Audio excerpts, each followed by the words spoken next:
Very good evening. Welcome to BRK news prime debate. నేను నందు. Congress సర్కారుపై BJP MLA సంచలన వ్యాఖ్యలు చేస్తున్నారు. రాష్ట్రంలో ఆర్బీ ట్యాక్స్ ఉందంటూ ఏలేటి కామెంట్స్ చేస్తున్నారు. ఆర్ అంటే రాహుల్ రేవంత్, బి అంటే భట్టి విక్రమార్క ఆర్బీ ట్యాక్స్ వసూళ్లు చేస్తున్నారని, భారీ ఎత్తున వసూళ్లకు పాల్పడుతున్నారని, దీనికి సంబంధించి ఆధారాలు కూడా మా దగ్గర ఉన్నాయంటున్నారు. అయితే మరోవైపు 13 వారాల్లో 13,000 కోట్లు అప్పు చేశారు అంటూ కూడా చెప్తున్నారు. అంటే వారానికి 1000 కోట్ల చొప్పున 13 వారాల్లో 13,000 కోట్లు అప్పు చేశారు అంటున్నారు. మరోవైపు బాండ్ల ద్వారా 4,000 కోట్లు తెచ్చారు అని కూడా చెప్తున్నారు. ఇంత భారీ మొత్తంలో నిజంగా తీసుకొస్తే ఏమైనట్ల డబ్బంతా? మరి ఏలేటి చేస్తున్నట్లుగా ఆయన చేస్తున్నటువంటి కామెంట్స్కు నిజంగానే ఏమైనా ఆధారాలు ఉన్నాయా? చేసింది చిన్న చితక కార్యకర్త కాదు ఇలాంటి కామెంట్స్ చేసింది. బీజేపీలో ఒక కీలకమైన నాయకుడు. ఇష్టారీతిని కామెంట్స్ చేయడానికి అవకాశం లేదు కదా. అందులోనూ పార్లమెంట్ ఎన్నికల సందర్భంగా ఇంత పెద్ద వ్యాఖ్యలు ప్రభుత్వం మీద చేస్తున్నారు. డైరెక్ట్గా సీఎంను ఉద్దేశించి చేశారు ఆయన వ్యాఖ్యలు. ఖచ్చితంగా ఆధారాలు లేకుండానే చేసుంటారా? ఈ అంశం మీద ఈరోజు మనం డిబేట్ చేయబోతున్నాం. ముందుగా ఒక్కసారి మహేశ్వర్ రెడ్డి కామెంట్స్ ఏంటి అనేది ఆయన మాటల్లోనే విందాం. రైతు కూలీలకు ఇస్తామన్నటువంటి 12,000 ఇవ్వలే, కౌలు రైతులకు ఇస్తామని 15,000 ఇవ్వలే, రైతు బంధుకి ఇస్తామన్న 15,000 ఇవ్వలే, రుణమాఫీ చేస్తా అన్నటువంటి 2 లక్షల రూపాయలు రుణమాఫీ చేయలే. ఈ డబ్బంతా కూడా కేవలం ఆర్ ట్యాక్స్ కోసం, బి ట్యాక్స్ కోసమే ఉపయోగించుకుంటున్నారు. ఎక్కడ కాంట్రాక్టర్ బిల్లులు కట్టాలా, ఎక్కడ కాంట్రాక్టర్ బిల్లు క్లియర్ చేయాలా, ఎక్కడ కాంట్రాక్టర్ బిల్లు క్లియర్ చేస్తే మాకు వచ్చే 9% కమిషన్లు వస్తాయని చెప్పేసి బి ట్యాక్స్ టోల్ గేట్ దగ్గర బి ట్యాక్స్ వాళ్ళు లేదు ఫలానా వాళ్ళకు నేను ఒప్పుకున్నాను ఇవ్వమని చెప్పేసి ఆర్ ట్యాక్స్. ఈ ఆర్ ట్యాక్స్ బి ట్యాక్స్ల కోసం తప్ప ఈ రాష్ట్రం నిజంగా ప్రజల కోసం, ప్రజానికం కోసం, రైతాంగం కోసం ఏ ఒక్క రోజన్న ఆలోచన చేస్తుందని చెప్పి నేను ప్రశ్నిస్తున్నాను.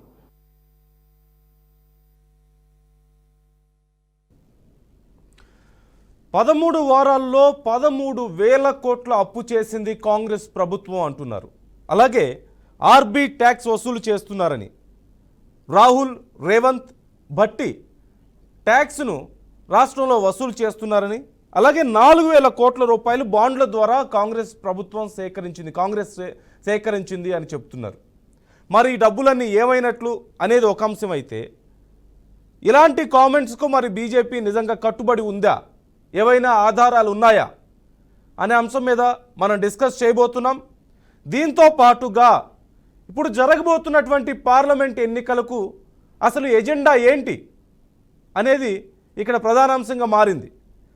కాంగ్రెస్ 6 హామీలను చాలా ఉధృతంగా ప్రచారం చేసింది. ఎన్నికలకు ముందు అధికారంలోకి వచ్చిన తర్వాత 100 రోజుల్లో మేము 6 హామీలను నెరవేరుస్తాం, 6 గ్యారెంటీలను నెరవేరుస్తాం అని చెప్పారు. కానీ ఇప్పుడు జరుగుతున్నటువంటి పార్లమెంట్ ఎన్నికలకు ఎందుకని ఈ 6 హామీలని ఎజెండాగా తీసుకెళ్ళలేకపోతున్నారు? మేము ఇచ్చిన హామీలను 100 రోజుల్లో నెరవేరుస్తామన్నాం, నెరవేర్చాం కాబట్టి మాకు ఓట్లేండని చెప్పలేని పరిస్థితుల్లో కాంగ్రెస్ ఉందా? ఒకవేళ ఉంటే కారణం ఏంటి? గత ప్రభుత్వం అప్పులు చేసింది అనే అంశాన్ని ఇక్కడ హైలైట్ చేస్తున్నారు, అదే కారణంగా చూపించబోతున్నారా? లేదంటే ఈ ఫోన్ ట్యాపింగ్ వ్యవహారమో, లేదంటే ప్రాజెక్టులో అవినీతి, గత ప్రభుత్వ అవినీతి అనే అంశాన్ని ప్రధానంగా ఎందుకు హైలైట్ చేసుకోవాల్సి వస్తుంది? 6 హామీలు ఏమైపోయాయి, ఎప్పట్లో అమలు చేస్తారనే అంశం కూడా ఇప్పుడు చర్చ ఖచ్చితంగా జరుగుతోంది. ఈ అంశాల గురించి మనం డిస్కస్ చేయబోతున్నాం. మనతో చరణ్ కౌశిక్ యాదవ్ జాయిన్ అవుతున్నారు, కాంగ్రెస్ నాయకులు. అలాగే రావుల శ్రీనివాసరెడ్డి బీఆర్ఎస్ నాయకులు జాయిన్ అవుతున్నారు. శేషు గారు జాయిన్ అవుతున్నారు, ప్రముఖ విశ్లేషకులు. తిరుపతి రెడ్డి గారు బీజేపీ నాయకులు మనతో జాయిన్ అవుతున్నారు. ముందుగా మీ అందరికీ బీఆర్కే న్యూస్ ప్రైమ్ డిబేట్కు స్వాగతం అండి. తిరుపతి రెడ్డి గారు, ముందుగా మీరే చెప్పాలి, మహేశ్వర్ రెడ్డి గారు చేసినటువంటి కామెంట్స్కు బీజేపీ కట్టుబడి ఉందా? ఒకటి సార్, ఇప్పుడు బీజేపీ ఖచ్చితంగా చేసినటువంటి ఒక కార్యకర్తను ఎవరో కాదు, మహేశ్వర్ రెడ్డి అంటారు పెద్ద స్థాయిలో ఉన్నటువంటి నాయకులు. ఇప్పుడు ఆయన చేసినటువంటి కామెంట్లు అనేటువంటివి ఎటువంటి ప్రూఫ్ లేకుండా చేస్తాడనేటువంటిది మనం అనుకోకూడదు. ఆయన చేసిన దాంట్లో ఏముందండి? ఇప్పుడు 4,000 కోట్ల బాండ్లకు సంబంధించినటువంటి ప్రూఫ్స్ ఉంటాయి. ఇంత ముందుకు మన టిఆర్ఎస్ గవర్నమెంట్ ఎలక్షన్ కంటే ముందు, అంటే ఎలక్షన్ రోజున ఆ యొక్క రైతు సంబంధించినటువంటి రైతు బంధుకు సంబంధించినటువంటి 7,000 కోట్ల రూపాయలు అనేటువంటివి అందరికి తెలిసిన విషయమే. 7,000 కోట్లు రెడీ ఉన్నాయి, మీ ఫోన్లు టింగు టింగు అంటాయి, మాకు ఓట్లు గుద్దండి అని రెడీ చేసి పెట్టినటువంటి 7,000 కోట్ల రూపాయలు ఈ రోజు వరకు రైతు ఖాతాల్లో జమ కాలేదు. ఈ 7,000 కోట్ల రూపాయలు అనేటువంటివి ఎక్కడికి వెళ్ళినాయి అనేటువంటివి ప్రతి ఒక్కరూ ఆలోచించాల్సిన విషయమే. వాస్తవానికి 7,000 కోట్లు ఈ కాకొచ్చి గద్దొచ్చి ఎత్తుకుపోయేటువంటి డబ్బులు అయితే కావు కదా. అవి రైతు నోట్లో మట్టి కొట్టి ఏ కార్పొరేట్ సంస్థకు వాటిని మళ్లించారు, ఆ కార్పొరేట్ సంస్థ నుంచి ఎన్ని డబ్బులు వీళ్ళు కమిషన్ గా తీసుకున్నారు అనేటువంటివి లెక్కా పత్రాలతో సహా ఖచ్చితంగా ఉంటుంది. అంటే సరే, మిగతా విషయాలు అంటే ఉన్నటువంటి హామీలు దీనికి కొనసాగింపుగా మీరు చెప్తున్న అంశాలను డిస్కస్ చేసే ముందు 2 అంశాలకి మీ దగ్గర నిజంగా ప్రూఫ్స్ ఉన్నాయా? మహేశ్వర్ రెడ్డి గారు చేసిన కామెంట్స్ ప్రధానంగా వారానికి 1000 కోట్ల చొప్పున 13 వారాల్లో 13,000 కోట్లు తీసుకొచ్చారు అని చెప్పారు. అలాగే ఆర్బీ ట్యాక్స్ వసూలు చేస్తున్నారు, రాహుల్ రేవంత్ భట్టి ట్యాక్స్ వసూలు చేస్తున్నారు భారీ ఎత్తున. సరే, ఈ 4,000 కోట్ల సంగతి పక్కన పెడదాం, వాటికి సంబంధించి ఇప్పుడు బాండ్లు వాటికి సంబంధించి గొడవ ఎలాగో నడుస్తుంది. ఈ 2 అంశాలకు సంబంధించి నిజంగా ఏమైనా ప్రూఫ్స్ ఉన్నాయా? చిన్న చిత్తగా కార్యకర్తగా ఇలాంటి కామెంట్స్ చేస్తుంటే మనం కూడా ఎంతసేపు కూర్చొని మాట్లాడుకోవాల్సిన అవసరం ఉండదు. బీజేపీలో కీలక నాయకులు ఆయన చేసిన కామెంట్స్ మీతో మాట్లాడతాను నేను. వీటికి మీ దగ్గర నిజంగా ఆధారాలు ఉన్నాయా? వీటికి కట్టుబడి ఉన్నారా? సరే, ఇది ఒకవేళ ఈ ఆర్బీ ట్యాక్స్ అనేది కూడా ఒక రాజకీయ పరమైనటువంటి వ్యాఖ్య అనుకుంటే కొద్దిసేపు, కానీ వారానికి 1000 కోట్లు చొప్పున 13,000 కోట్ల అప్పు అనేది రాష్ట్ర ప్రభుత్వానికి సంబంధించిన అంశం కాబట్టి అది దానికైనా ఖచ్చితంగా ఏదో ఒక ఆధారం ఉండాలి కదా. సార్, ఒకటి కాంగ్రెస్ కు సంబంధించి తెలంగాణలో కాంగ్రెస్ ప్రభుత్వం అనేటువంటిది కాంగ్రెస్ పార్టీకి, కేంద్ర పార్టీకి ఒక బంగారు బాతులు అనిపిస్తారు. సెంట్రల్ పార్టీకి సంబంధించి సౌత్ ఇండియాలో తెలంగాణ అనేటువంటిది కాంగ్రెస్ పార్టీకి ఒక బంగారు బాతు లాంటిది. ఈ యొక్క బంగారు బాతు అనేటువంటిది ప్రతిరోజు గుడ్డు పెడితేనే, ఆ బంగారు గుడ్డు పెడితేనే ఆ పార్టీ అనేటువంటి నడుస్తుంది. ఇప్పుడున్నటువంటి పరిస్థితులలో దేశంలో ఉన్నటువంటి ఎలక్షన్స్ మొత్తాన్ని బేర్ చేసేటువంటి ఉన్నటువంటి పరిస్థితులలో దేశం మొత్తం ఎలక్షన్ జరుగుతున్నాయి. ఆ ఎలక్షన్ ఖర్చులకు సంబంధించి కాంగ్రెస్ కు సంబంధించి ఖచ్చితంగా ఇక్కడి నుంచి అనేటువంటివి డబ్బులు వెళ్ళాలి. ఎందుకంటే నార్త్ సైడ్ చూసుకుంటే డబ్బులు అంతగా ఉండవు. సౌత్ సైడ్ లో హైదరాబాద్ కు కేంద్రంగా ఉన్నటువంటి తెలంగాణ రాష్ట్రంలో అద్భుతమైనటువంటి డెవలప్మెంట్ ఉంటది, అద్భుతమైనటువంటి డబ్బులు ఉంటాయి. దాన్ని బేస్ గా చేసుకుని ఇవన్నీ చేస్తున్నారు. ఈ ట్యాక్సులు గాని, కమిషన్లు గాని. ఇప్పుడిప్పుడే 3 నెలలు అయింది కాబట్టి ఎవరిని బట్టబయలు చేసేటువంటి పరిస్థితి లేదు. కొన్ని రోజుల తర్వాత ఆటోమేటిక్ గా అవే బట్టబయలవుతాయి. ఈ రోజు నేను దొంగతనం చేస్తే ఈ రోజు బట్టబయలు కాదు, వస్తుంది ఖచ్చితంగా. నా పక్కనున్న వ్యక్తికి, నేను చేస్తున్నటువంటి వ్యక్తికి తెలుసు. అది చెప్పినా అది ప్రూఫ్ తో సహా బయటపడడానికి ఖచ్చితంగా కొంత టైం పడుతుంది. ఇప్పుడు చేసినటువంటి వ్యక్తి, ఆ యొక్క కామెంట్లు చేసినటువంటి వ్యక్తి దాంట్లో ఒక బీజేపీ ఎల్పీ నేత కాబట్టి ఖచ్చితంగా ఆయన చేసిండు కాబట్టి ఆయన దగ్గర ప్రూఫ్స్ లేకుంటే 100% కామెంట్ చేయడు. బీజేపీ కార్యకర్త గాని, బీజేపీ నాయకులు గాని అనవసరంగా మాట్లాడరు. ఫస్ట్ అనవసరంగా మాట్లాడే వాళ్ళు ఎవరన్నా ఉన్నట్టు అది బీఆర్ఎస్ నాయకులు, కాంగ్రెస్ నాయకులు అడ్డదిడ్డంగా మాట్లాడతారు. మా దగ్గర ప్రూఫ్స్ లేకుండా ఏ ఒక్క విషయం మాట్లాడరు. నేను ఇంతకుముందు మీకోసం నేను నా ఇంటి కరెంటు బిల్ తెచ్చాను. ఇంతకుముందు అంటే నీకు చెప్పుదామని, కరెంటు బిల్ గురించి అవకాశం వస్తే చెప్పుదామని కరెంటు బిల్ తెచ్చి కూర్చున్నా. ఏంటి సార్ ప్రూఫ్ అంటే చెప్తాను దీని గురించి కూడా. అంటే ఎటువంటి ప్రూఫ్స్ లేకుండా ఆ యొక్క పెద్ద మనిషి మాట్లాడిందని మా పార్టీ అనుకోవడం లేదు. ఖచ్చితంగా ఆయన దగ్గర ప్రూఫ్స్ ఉన్నాయి కాబట్టి మాట్లాడారు. 100% ఆ యొక్క దానికి ఆ యొక్క పార్టీ కట్టుబడి ఉంటుందని నేను చెప్తున్నాను. అంటే ఇప్పుడు మనం మాట్లాడే విషయానికి కరెంట్ బిల్లుకి సంబంధం ఏముంది? లేదు అంటే ఒక ప్రూఫ్ సార్. నేను కరెంటు బిల్లు కోసము కరెంటు బిల్లు గురించి మాట్లాడదాము. ఒకవేళ కాంగ్రెస్ పార్టీకి మాట్లాడాలంటే కరెంటు బిల్లు గురించి కూడా మాట్లాడాలి అనేటువంటి ఉద్దేశంతో 200 యూనిట్లు 100 రోజులలో మొత్తం ఇచ్చేస్తామనే ఉద్దేశంతో మాట్లాడితే ఆ ప్రూఫ్ కూడా తెచ్చి కూర్చున్నాను సార్. నేను మీకు చూపిద్దామని. గ్యారెంటీల గురించి కూడా మనం మాట్లాడదాం. ప్రూఫ్ లేకుండా నేను మాట్లాడదలుచుకోలేదు. మా కార్యకర్తలు గాని, మా నాయకులు గాని మాట్లాడరు అని చెప్తున్నాను నేను, అంతే. ఓకే, ఒకసారి కౌశిక్ యాదవ్ గారు మీరే చెప్పాలి. మా దగ్గర ప్రూఫ్స్ ఉన్నాయి, వచ్చే టైంలో ఎలాగో వస్తాయి, కానీ మేము మాట్లాడింది మాత్రం కరెక్టే అంటున్నారు. సార్ ఇప్పుడు ప్రూఫ్స్ ఉంటే బయట పెట్టమండి, ఎవరు వద్దంటారు. ఉమ్, అదే కాకుండా భారతీయ జనతా పార్టీ ఎంతసేపు వాషింగ్ పౌడర్ నిర్మలాగుంది వాళ్ళ వ్యవహారం. అదే ఎలక్షన్ల ముందు చెప్పారు బీసీని ముఖ్యమంత్రి చేస్తానని చెప్పారు. తెలంగాణ రాష్ట్రంలో బీజేపీ నేతని రెడ్డి సామాజిక వర్గానికి సంబంధించిన వ్యక్తిని చేసిర్రు. అదే కాకుండా ఎస్సీ వర్గీకరణ చేస్తానని చెప్పి ఎస్సీ వర్గీకరణ మాట తప్పారు. అదే కాకుండా జాతీయ స్థాయిలో భారతీయ జనతా పార్టీ మీరు చూస్తా ఉన్నారు. భారతీయ జనతా పార్టీ 10 సంవత్సరాల కాలంలో 150 లక్షల కోట్ల రూపాయలు అప్పు చేశారు. గతంలో 13 మంది ప్రధానులు 63 లక్షల కోట్ల రూపాయలు అప్పు చేస్తే నరేంద్ర మోడీ గారు వచ్చిన తర్వాత డబల్ అప్పు చేసిన వ్యక్తి నరేంద్ర మోడీ గారు. అదే కాకుండా వీళ్ళు పెద్ద ఎత్తున పెట్టుబడిదారులకు 16 లక్షల కోట్ల రూపాయలు రైట్ ఆఫ్ చేసిరు. అదే కాకుండా కార్పొరేట్ సంబంధించిన ట్యాక్స్ 10% తగ్గిలేని తోటి 1,83,000 కోట్ల రూపాయలు ఈ దేశ ప్రజలు నష్టం జరిగింది. కానీ ఎంతసేపు పెట్టుబడిదారులకు మేలు చేసే ప్రయత్నం భారతీయ జనతా పార్టీ చేస్తూ వారిని మేలు చేయడంతో ప్రధానంగా ఎలక్షన్ బాండ్లలో పెట్టుబడి పెట్టించుకున్నారు. ఇన్కమ్ ట్యాక్స్ రూపంలో కావచ్చు, ఈడీ రూపంలో కావచ్చు, సిబిఐ రూపంలో కావచ్చు 6,000 కోట్ల రూపాయల సంబంధించినటువంటి ఎలక్టోరల్ బాండ్లు ఆ భారతీయ జనతా పార్టీ కొనుగోలు చేసిరంటే భారతీయ జనతా పార్టీ ఎంతసేపు ఈడీని, సిబిఐని, ఇన్కమ్ ట్యాక్స్ అడ్డగోలుగా వాడుతూ కార్పొరేట్లకు మేలు చేసే ప్రయత్నంలో భాగంగా కార్పొరేట్లకు మేలు చేస్తున్నారు. వాళ్ళ ట్రిట్ ప్రోకు పాల్పడరు కాబట్టి 6,000 కోట్ల రూపాయల ఎలక్టోరల్ బాండ్లు స్పెసిఫిక్ గా ఈ 3 విషయాల గురించి మీరు రెస్పాండ్ అవుతారా? అంటే 13 వారాల్లో 13,000 కోట్లు అప్పు, అలాగే ఆర్బీ ట్యాక్స్, అలాగే ఈ బాండ్ల ద్వారా 4,000 కోట్లు, ఈ 3 అంశాల మీద స్పెసిఫిక్ గా మీరు ఏమైనా సమాధానం చెప్తారా? మేము ప్రధానంగా ఈ ఆర్ ట్యాక్స్లు, బి ట్యాక్స్లు అనేది అవాస్తవం. దీన్ని మేము తీవ్రంగా ఖండిస్తా ఉన్నాం. ఆధారాలు ఉంటే బయట పెట్టమని చెప్తా ఉన్నాం. మీరే కేంద్రాల అధికారులు ఉన్నారు, మీరు చర్యలు తీసుకోని చెప్పి మేము కోరుతా ఉన్నాం. అదే కాకుండా రెండో విషయం, అప్పుల విషయానికి వచ్చినట్లయితే ఖచ్చితంగా తెలంగాణ రాష్ట్రం చూస్తా ఉన్నారు ప్రతి వారము ప్రతి నెల 7,000 కోట్ల రూపాయల అప్పులకు వడ్డీ అసలుకు సంబంధించి ఇన్స్టాల్మెంట్ గా అవుతా ఉంది. ఇంకొక 7,000 కోట్ల రూపాయలు ఈ రాష్ట్రంలో ఉద్యోగులకు కావచ్చు పెన్షన్ సంబంధించి అవుతా ఉంది. ఒక నెల మెయింటెనెన్స్ 14,000 కోట్ల రూపాయలు అవుతున్నప్పుడు ప్రధానంగా డిసెంబర్ 3వ తారీఖున మేము అధికారులకు వచ్చినాం.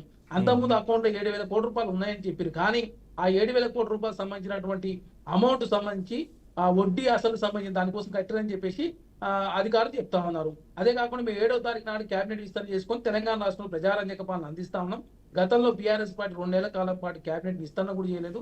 కానీ తెలంగాణ రాష్ట్రంలో కాంగ్రెస్ పార్టీ ప్రజారంజక పాలన అందిస్తూ ఆ ఖర్చులు తక్కువ చేసుకునే కార్యక్రమం కావచ్చు, ఆదాయ మార్గాలు పెంచుకునే దానిలో భాగంగా కాంగ్రెస్ ప్రభుత్వం ముందుకు పోతా ఉంటే చూసి ఓరవలేక భారతీయ జనతా పార్టీ నాయకులు మహేష్ రెడ్డి గారు కాంగ్రెస్ పార్టీ మీద తీవ్ర విమర్శలు చేస్తా ఉన్నారు. అదే కాకుండా వారి గతంలోనే గెలిచిన తక్షణమే నేను కాంగ్రెస్ పార్టీకి వస్తా, నాకు మంత్రి పదవి ఇవ్వండి అని చెప్పిన వ్యక్తి మహేష్ రెడ్డి గారు. మహేష్ రెడ్డి గారు అనే వ్యక్తి మాట ఇచ్చి మాట తప్పి కాంగ్రెస్ పార్టీని టికెట్ ఇచ్చినా కూడా 2 సార్లు కాంగ్రెస్ పార్టీని వదిలి భారతీయ జనతా పార్టీ పోయి అక్కడ గెలిచి కూడా కాంగ్రెస్ పార్టీకి వస్తుంటే కాంగ్రెస్ పార్టీ మేము మంత్రి పదవి ఇవ్వని చెప్పడంతో కాంగ్రెస్ పార్టీ ఇట్లాంటి వ్యాఖ్యలు చేస్తా ఉన్నారు తప్ప వారు మాట్లాడిన మాటలో చిత్తశుద్ధి అనేది చాలా స్పష్టంగా కనపడతా ఉంది. అదే కాకుండా తెలంగాణ రాష్ట్రం మీరు చూస్తా ఉంది 12వ రోజు నుంచి ఆర్బీఐ మీద ఆధారపడి ఓడిని తీసుకునే పరిస్థితులు తెలంగాణ రాష్ట్రంలో ఆర్థిక సంక్షోభం ఉన్నమాట వాస్తవం. దాన్ని ఆల్రెడీ మేము శ్వేతపత్ర రూపం రిలీజ్ చేసినాం, అసెంబ్లీలో చర్చ కూడా పెట్టిన సందర్భం మీరు చూసారు. కాబట్టి తెలంగాణ రాష్ట్రంలో ప్రజారంజక పాలన కాంగ్రెస్ పార్టీ అందిస్తా ఉంది. అదే కాకుండా జాతీయ స్థాయిలో కూడా కాంగ్రెస్ పార్టీ అధికారంలోకి వచ్చినట్లయితే తెలంగాణ రాష్ట్రం ఇంకా మేలు జరుగుతుందని చెప్పి కాంగ్రెస్ పార్టీ కోరుకుంటా ఉంటే కాంగ్రెస్ పార్టీ తీవ్ర విమర్శలు మహేష్ రెడ్డి గారు చేస్తా ఉన్నారు. ఓకే, ఒకసారి శ్రీనివాసరెడ్డి గారు మీరేమంటారు? అయ్యా శ్రీనివాసరెడ్డి గారి లైన్ డిస్కనెక్ట్ అయినట్లుంది. శేషు గారు మీరేమంటారు? ఓవైపు చూస్తున్నాం బీజేపీ నాయకులు ఒకటి అంటున్నారు, కాంగ్రెస్ నాయకులేమో అసలు ఎక్కడున్నాయి డబ్బులు, ఇక్కడ మేబీ అప్పులు చేసి ఉండొచ్చేమో, ఇక్కడ మేము సంక్షేమం చేయడానికి ప్రజలకు ఇవ్వడానికే కదా కొద్దో గొప్ప చేసినా కానీ అనే మాట మాట్లాడుతున్నారు. What you say? అందరికీ నమస్కారం. నమస్కారం. Eleti Maheshwar Reddy Bharatiya Janata party legislative party నాయకుడు కాంగ్రెస్ పార్టీ పైన విమర్శలు చేశాడు. ఈ విమర్శలకు నేపథ్యం ఏంటి అనంటే 6వ తారీఖు నాడు హైదరాబాద్ తుక్కుగూడలో కాంగ్రెస్ పార్టీ జనజాతర సభ నిర్వహించింది. ఆ సభలో ప్రధానంగా మాట్లాడినటువంటి 2 వ్యక్తులు రాహుల్ గాంధీ, తెలంగాణ ముఖ్యమంత్రి రేవంత్ రెడ్డి భారతీయ జనతా పార్టీ పైన విమర్శలు చేశారు. మరి ముఖ్యంగా రేవంత్ రెడ్డి మోడీని కేంద్రంగా చేసుకొని చేసినటువంటి విమర్శలు, నమో అంటే నమ్మించి మోసం చేయటం, నరేంద్ర మోడీకి ఎందుకు ఓటు వేయాలి అనేటటువంటి మాట మాట్లాడుతూ రైతు చట్టాలను తీసుకొచ్చి 7,500 మంది 750 రైతులను చంపారు, తర్వాత దక్షిణ భారతదేశాలకు మధ్య విభజన రేఖలు గీస్తున్నారు, తర్వాత 2 కోట్ల ఉద్యోగాలు ఇస్తామని ఇయ్యలేదు, ఎందుకు ఓటేయాలా నరేంద్ర మోడీకి అనేటటువంటి ప్రశ్నలు ఆ తుక్కుగూడ సభలో లేవనెత్తినటువంటి సందర్భం ఉన్నది. అయితే దానికి కౌంటర్ గానే మహేశ్వర్ రెడ్డి ప్రెస్ మీట్ బట్టి కాంగ్రెస్ పార్టీ పైన కూడా విమర్శలు చేసినట్లుగా మనకి కనపడుతుంది. అది నేపథ్యం ఇక్కడ జరిగినటువంటి అంశం. అయితే ఇక్కడ మనం గమనించాల్సింది ఏంటంటే తెలంగాణలో మే 13 నాడు జరిగేటటువంటి లోక్సభ ఎన్నికల్లో 6-7 లోక్సభ స్థానాల్లో భారతీయ జనతా పార్టీ గట్టి ఫైట్ ఇస్తుంది. 2-3 లోక్సభ స్థానాల్లో బీఆర్ఎస్ గట్టి ఫైట్ ఇస్తుంది. అటువంటి సందర్భాన్ని మనం చూసాం. కాబట్టి సహజంగానే భారతీయ జనతా పార్టీ పైన కాంగ్రెస్ పార్టీ విమర్శలు ఎక్కువ పెట్టినట్టుగా, భారతీయ జనతా పార్టీ కాంగ్రెస్ పైన విమర్శలు ఎక్కువ పెట్టినట్టుగా ఒక ఎన్నికలకు ముందు రాజకీయ విమర్శలు చేసుకుంటున్నట్లుగా మనం చూడాలి. అయితే మహేశ్వర్ రెడ్డి విమర్శల్లో 3 ప్రధానమైనటువంటి అంశాలు ఉన్నాయి. ఒకటి రైతులకు సంబంధించినటువంటి అంశం అయితే, రెండోది అవినీతికి సంబంధించింది, మూడోది అప్పులకు సంబంధించింది. ఇప్పుడు ఒకసారి మనం అప్పుల విషయం కనుక తీసుకుంటే, దేశంలో ఏ పార్టీ ప్రభుత్వాలు, కేంద్ర ప్రభుత్వమైనా రాష్ట్ర ప్రభుత్వాలైనా అప్పులు చేయకుండా ఇవాళ ప్రభుత్వాలు నడపట్లేదు అనేది వాస్తవం. ఇవాళ కేంద్ర ప్రభుత్వం అప్పు 160 లక్షల కోట్ల రూపాయలు, ఇటీవలనే ఆర్బీఐ ప్రకటించింది 160 లక్షల కోట్ల రూపాయలు అప్పు. అంటే మోడీ వచ్చిన తర్వాత ఈ దేశం చేసినటువంటి అప్పు 100 లక్షల కోట్ల రూపాయలు అప్పు చేసింది. బీఆర్ఎస్ ప్రభుత్వం కూడా 6,71,000 కోట్ల రూపాయలు అప్పులు చేసి పోయిందనేటటువంటి విమర్శలు చూసాం. ఇప్పుడు కాంగ్రెస్ ప్రభుత్వం వచ్చినటువంటి ఈ 4 నెలల్లో డైరెక్ట్ గా 13,000 కోట్ల రూపాయలు అప్పులు చేయడంతో పాటు ఆర్బీఐ గ్యారంటీలతోటి 4,000 కోట్ల రూపాయలు అప్పు చేసింది. అంటే 17,000 కోట్ల రూపాయలు అప్పు చేసింది. ఇప్పుడు చెప్పండి, ఏ రాష్ట్ర ప్రభుత్వము అప్పులు చేయకుండా ప్రభుత్వాలను నడుపుతుంది, ఏ కేంద్ర ప్రభుత్వం అప్పులు చేయకుండా ప్రభుత్వాలను నడుపుతున్నారు అనేటటువంటి విషయం. అంటే అందరూ అప్పులు చేస్తున్నారు అనేటటువంటి విషయాన్ని ఇక్కడ మనం గమనించాలి. ఇది ఒక ప్రధానమైనటువంటి అంశం. అయితే రెండోది అవినీతికి సంబంధించింది. ఏ ప్రభుత్వము, ఏ రాష్ట్ర ప్రభుత్వము, ఏ కేంద్ర ప్రభుత్వాలు అప్పులు అవినీతికి పాల్పడకుండా ప్రభుత్వాలు నడిపారనే విషయాన్ని గమనించాలి. ఇటీవల మీరు 2023లో కర్ణాటకలో జరిగినటువంటి శాసనసభ ఎన్నికల్లో అత్యంత ప్రధానమైనటువంటి అంశం ఏంటంటే 40% సర్కారా, 40% సర్కారా అని బొమ్మాయి సర్కార్ పైన తీవ్రమైనటువంటి అభియోగాలు చేయటం వల్లనే అక్కడ భారతీయ జనతా పార్టీ ఓడిపోయింది అనేటటువంటి విషయం చూడాలి. అంటే కర్ణాటకలో భారతీయ జనతా పార్టీ ప్రధానమైనటువంటి ఓటమికి కారణం ఏంటంటే అవినీతి అనేటటువంటి విషయాన్ని చూడాలి. ఇక్కడ కూడా వచ్చేసరికి మహేశ్వర్ రెడ్డి చేస్తున్నటువంటి ఆరోపణ ఏంటి అంటే, ఈ 4 నెలల్లోనే కాంగ్రెస్ పార్టీలో ఉన్నటువంటి ముఖ్య నేతలు కూడా అవినీతికి పాల్పడుతున్నారు. ఆర్ ట్యాక్స్ రూపంలో రేవంత్ రెడ్డి వసూలు చేస్తున్నారు, బి ట్యాక్స్ రూపంలో బట్టి విక్రమార్క వసూలు చేస్తున్నారు అనేటటువంటి ఆరోపణలు చేస్తున్నారు. అటు కేంద్ర ప్రభుత్వంలో ప్రస్తుత ప్రభుత్వం పైన అవినీతి ఆరోపణలు వస్తున్నాయి. గతంలో 10 సంవత్సరాలు పరిపాలన చేసినటువంటి కాంగ్రెస్ ప్రభుత్వం పైన అనేక అవినీతి ఆరోపణలు వచ్చాయనేటటువంటి విషయాన్ని మనం గమనించాలి. కాబట్టి అటు కేంద్ర ప్రభుత్వం అయినా ఇటు రాష్ట్ర ప్రభుత్వాలైనా అవినీతి ఆరోపణలను మచ్చలేకుండా ప్రభుత్వాలను నడపలేకపోతున్నారు. ఇప్పుడు బీజేపీ చేస్తున్నటువంటి అవినీతి ఏంటి అని అంటే ఒక రాజకీయ పరమైనటువంటి అంశంగా మనం చూడాలి. అంటే ఒక ప్రాస కోసం కర్ణాటకలో 40% సర్కార్ ఎట్లా, ఇటీవల కర్ణాటక ప్రచారానికి వెళ్ళినటువంటి అమిత్ షా ఒక ఆరోపణ చేశారు. కర్ణాటక సర్కారు 12 లక్షల కోట్ల రూపాయల అవినీతికి పాల్పడింది అంటే సిద్ధరామయ్య ప్రభుత్వం ఒక ఆరోపణ చేశారు.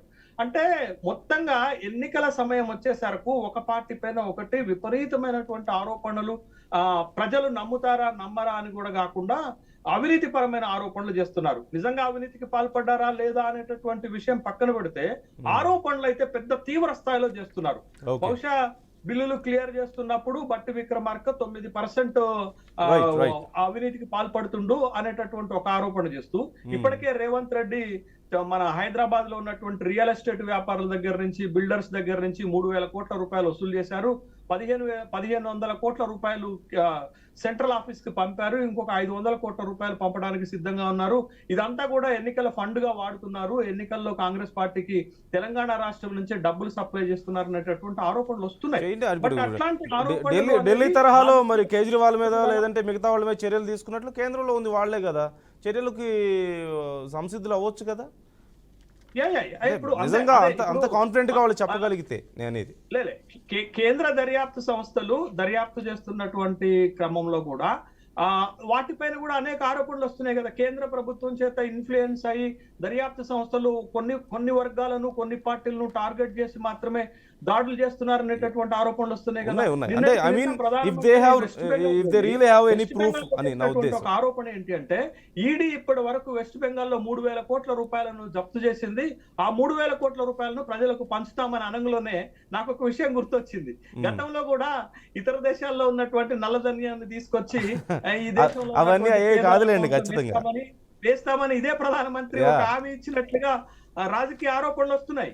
ఇదే బెంగాల్లో ఇదే ప్రధానమంత్రి నిన్నటికి నిన్న చేసినటువంటి ఆరోపణ ఏంటి అని అంటే when it comes to political moves, when it comes to political moves and strategies, no one is excluded here. అందరూ కామనే, బీజేపీ అయినా సరే కాంగ్రెస్ అయినా సరే. ఒకసారి అదే చెప్తున్నాను, అవినీతి విషయంలో గాని అవినీతి విషయంలో గాని అప్పుల విషయంలో గాని అందరూ కామనే, అందరూ ఆటాను ముక్కలే. ఇవాళ ఒకళ్ళనొకళ్ళు రాజకీయంగా విమర్శించుకుంటున్నారు కానీ బట్ దేశ ప్రయోజనాల దృష్ట్యా, ప్రజల సంక్షేమం దృష్ట్యా, దేశ అభివృద్ధి దృష్ట్యా వీళ్ళందరూ ఒకే మోడులో పాలన చేస్తున్నారు అనేటటువంటి విషయాన్ని ఇక్కడ మనం గమనించాలి. రైట్. ఒకసారి నేను శ్రీనివాసరెడ్డి గారితో మాట్లాడతాను. శ్రీనివాసరెడ్డి గారు, మీరేమంటారు? ఇందాక మీరు ఏదో ఇంకో పేరు కూడా ఏదో యాడ్ చేస్తున్నారు ఆర్బీతో పాటుగా. మన ఆర్బీతో పాటు పీ కూడా పెట్టాలండి, పొంగులేటి. ఎందుకంటే ఈరోజు కాంగ్రెస్ పార్టీకి కలెక్షన్, ఎలక్షన్ తర్వాత ఇది తప్ప ఇంకోటి లేదు. ఈరోజు రేవంత్ రెడ్డి గారు 18 సార్లు ఢిల్లీకి పోయిండు. ఏం పని మీద పోయిండు? ఎవరిని కలుస్తానికి పోయిండు? కేంద్ర ప్రభుత్వం యొక్క పెద్దలను కలిసిండా? కేవలం కలిసింది ఎవరిని? సోనియా గాంధీని. సోనియా గాంధీ గారిని కలిస్తే ఏమొస్తుంది? ఆ దగ్గర ఏమన్నా మంత్రదండం ఉందా? ఏమన్నా నిధులు ఉన్నాయా? నియామకాలు ఉన్నాయా? ఏమైనా ఇచ్చేది ఉందా? సచ్చేది ఉందా? ఆమె ఊకే పోయి కలుస్తూ ఉండే రాహుల్ గాంధీని, సోనియా గాంధీ గారిని. ఈ రోజు కలవాల్సింది ఎవరిని కలవాలి? కేంద్రంలో ఉన్నటువంటి ప్రభుత్వాన్ని కలవాలి, రాష్ట్రానికి నిధులు తీసుకురావాలి. అట్లా పోకుండా ఈయన ఇక్కడ సంపాదించి ఇక్కడ కొల్లగొట్టిన నిధులన్నీ ఇక్కడ రైస్ మిల్లర్ దగ్గర వసూలు చేసిన టోల్ ట్యాక్సీ కావచ్చు, రియల్ ఎస్టేట్ దగ్గర వసూలు చేసినటువంటి పైసలు కావచ్చు, ఇవన్నీ కూడా ముడుపులు చెల్లిస్తానికి ఈరోజు 18 సార్లు పోయి 4 నెలల్లో 18 సార్లు పోయిన ముఖ్యమంత్రి ఎవరు ఉన్నారంటే భారతదేశంలో అది కేవలం రేవంత్ రెడ్డి గారే. ఎందుకంటే పార్టీ అధిష్టానం దగ్గరికే కదండి పోయింది. ముఖ్యమంత్రులు ఏ ముఖ్యమంత్రి కూడా ఇన్నిసార్లు ఢిల్లీకి పోకపోవచ్చు. రాజీవ్ గాంధీ ఎయిర్పోర్ట్ పోతుండు తప్ప గాంధీ భవన్ పోతుండే ఎన్నడన్నా? గాంధీ భవన్ పోయి తర్వాత కార్యక్రమాలు చక్కబెట్టినా? ఈ రోజు సెక్రటరీ వద్దన్నావు, సెక్రటరీ పోతున్నావా? ఈ రోజు ప్రగతి భవన్ బద్దలు కొడుతున్నాడు. గతంలో ఏమన్నాడు? ప్రగతి భవన్ బద్దలు కొడుతున్నావు, మన డైనమైట్లు పెట్టి పేల్చాలి, తర్వాత నక్సలైట్లారా ఈ యొక్క ప్రగతి భవన్ పేల్చేయండి అన్నాడు. ఈ రోజు నక్సలైట్లను కూడా చంపే పరిస్థితి ఈ యొక్క కాంగ్రెస్ ప్రభుత్వంలో వస్తుంది. మనని ఎన్కౌంటర్ చేసాడు. అంటే రాష్ట్రంలో ఏముంది? తెలంగాణ రాష్ట్రంలో తెచ్చుకుంది దేనికోసం? ఈరోజు మన రుణమాఫీ ఎప్పుడంటే ఏమంటాడు? పండబెట్టి తొక్తా అంటుడు. రుణమాఫీ ఎప్పుడు ఇస్తావంటే పండబెట్టి తొక్తా అంటాడు. బోనస్ ఎప్పుడంటే పేగులు మెడకేసుకుంటా అంటాడు. గీయా మాటలు చెప్పే అంటే రేవంత్ రెడ్డికి ఈ మాటలు అంటానికి అధికారులు తెచ్చుకున్నారు ప్రజలు ఏమన్నా? ఈరోజు ఎండిపోయిన పొలాలకు నష్టపరిహారం ఎప్పుడు చెప్పిస్తావా అంటే ముడి మీద డైర్ కూడా విక్కుంటావు. బిడ్డ రేవంత్ రెడ్డి ఒకటే గుర్తు పెట్టుకో, నువ్వు 25 డైర్లు వేసుకున్నా ప్రజలు వెంటాడు పిక్తారు నీ డైర్లు. ఎందుకంటే ఈరోజు కేసీఆర్ గారు ఏం చెప్తున్నారు?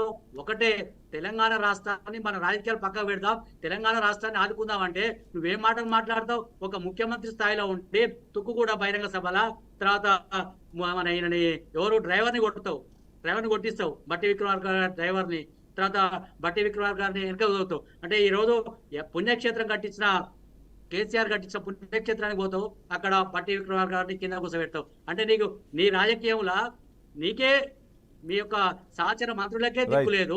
ఈ రోజు తెలంగాణ రాష్ట్రం గురించి గతంలో పోరాటం చేసి స్థావచ్చుల దాకా పోయి చావు నోట్ల తలబెట్టి తెలంగాణ తీసుకొచ్చిన కేసీఆర్ ని విమర్శిస్తావు. నీకు కేసీఆర్ ని విమర్శించే స్థాయి రేవంత్ రెడ్డికి లేదు. కేవలం ఒకటే, నీకు ఒట్టు దండాలు పెట్టుకో నీ నాయకుల కాడ, రాహుల్ గాంధీకి శాస్త్రంగా నమస్కారం పెట్టుకో, కానీ కేసీఆర్ ని, తెలంగాణ తెచ్చిన కేసీఆర్ ని, తెలంగాణ బాబుచిని అంటే ఈ తెలంగాణ ప్రజలు ఊరుకోరు. నువ్వు ఇంకోటి ఏం చేస్తున్నావు? ఈ రోజు ఫోన్ ట్యాపింగ్ అంటున్నావు. ఆనాడు ఫోన్ ట్యాపింగ్ నీకు పెద్ద దూర ఉండిగా ఎవరు ఆయన చంద్రబాబు నాయుడు యొక్క ఫోన్ రహస్యాలన్నీ బయటపడతాయి, నేను ఏడ కేసు నోటుకు ఓటు దొంగ కేసు జైలుకు పోతాను, తర్వాత ఇవన్నీ సాక్ష్యాలు బయటకు వస్తాయని చెప్పేసి ఫోన్ ట్యాపింగ్ తీసుకొచ్చి ఈ రోజు చెప్తా ఉన్నావు. నీ యొక్క బండారం బయటపడకుండా ఒక సైకోగా వ్యవహరిస్తా ఉన్నావు, పిచ్చోళ్ళ లెక్క వివరిస్తా ఉన్నావు.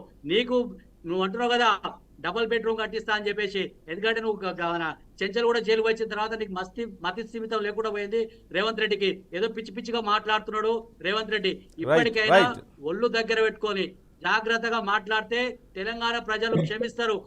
రేపు రాబోయేటువంటి పార్లమెంట్ ఎన్నికల్లో ఓకే. కర్రు కాల్చి వాత పెడతారు. ఈ రోజు ఆటో కార్మికులు ఎదురు చూస్తా ఉన్నారు, ఎప్పుడు వస్తాయి రైట్, ఎన్నికలు అని చెప్పేసి. రైట్, ఒక్కసారి. 4,000 పింఛన్ ఇస్తానప్పుడు శ్రీనివాస్ రెడ్డి గారు. తర్వాత ఒంటరి మహిళలు, బీడీ కార్మికులు వాళ్ళంతా ఎదురు చూస్తా ఉన్నారు, ఎప్పుడు లాక్ గుంజుదామని, డైర్ పెట్టి గుంజుదామని.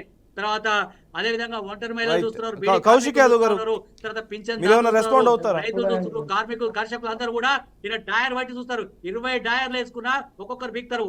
కౌశిక్ గారు. జాగ్రత్త రేవంత్ రెడ్డి, ఇప్పటికైనా మేము ఒక్కటే అంటున్నాం, నిరుద్యోగ వృత్తి ఏమైందంటే 100 కౌశిక్ మీటర్ల గారు. లోతు దొక్కుతా అంటావు. ఇదేనా మాటలు మాట్లాడేది? తర్వాత నిరుద్యోగులకు ఉద్యోగ అవకాశం అంటే మీకు ఉత్సాహతలేదా అంటావు. ఏం మాటలు మాట్లాడుతావు okay, Revanth Reddy? Okay, okay, అంటే ప్రభుత్వంలో ఓకే. ఉండి ఎన్ని మాట్లాడతారా?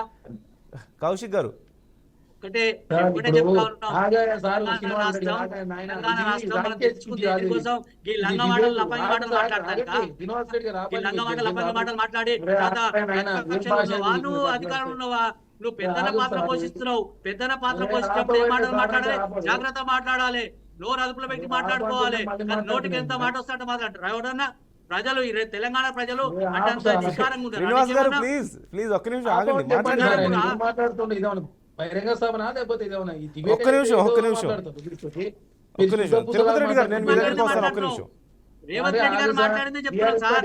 మా సొంత కవిత్వం చెప్తలేం, నా సొంత కవిత్వం చెప్తాను, నా సొంత మాటలు చెప్తలేను. రేవంత్ రెడ్డి గారు మన బహిరంగ సభలు ఏమన్నా కాదు, శ్రీనివాస్ రెడ్డి గారు, కాదు, మీ నాయకులు మాట్లాడి తక్కువ కాదులేండి. ఇప్పుడు ఏదో కాదు, ఒకప్పుడు కేసీఆర్ గారు మాట్లాడిన మాటలు తక్కువ మాటలా? ముఖ్యమంత్రి రేవంత్ రెడ్డి గారే ఈ భాష మాట్లాడండి, ఈ మాటలు మాట్లాడండి నేర్పుతారేగా మేము నేర్చుకుంది, ఆయన నేర్పుతారేగా మేము నేర్చుకుంది. నువ్వు నేర్పినావు నాకేమన్నా?